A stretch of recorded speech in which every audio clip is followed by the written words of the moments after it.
Being a first-generation college student has meant carrying the weight and the joy of paving the way for others in my family to go to college. For my mom, who raised me as a single parent, both in New York City, in low-income housing with my brother, she always said to me that the pathway to a better life was going to be going to college. And I remember her telling me that when she was in high school, she got a full scholarship to go to the University of Puerto Rico.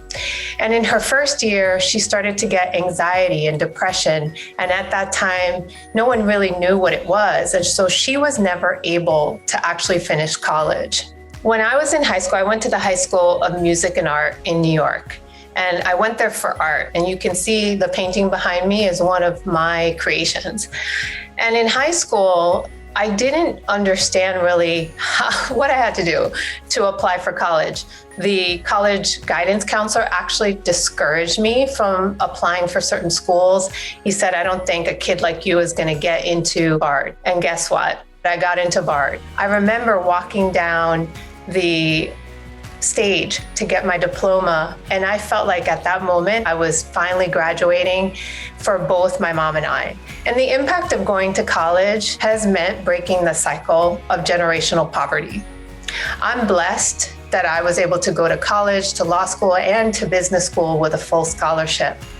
And getting that higher degree with no debt opened the door for ultimately getting a high-paying role in a corporate firm. I was able to buy my first home at 29 years old. And I didn't even know how to buy a home, but I remember saving so that I could finally get my dream of having something that I could pass on to my children, having something that could build my wealth and my nest egg. And as a kid who grew up in the projects of New York City, I could never have imagined that I would have a place to call my own. What I love most about my job and my career has been the ability to be a problem solver. And I focus much of my time on advancing representation of people of color, on getting them into decision-making roles and at decision-making tables so that they can propose solutions that better impact our communities. My name is Betty Francisco, and I'm a first one.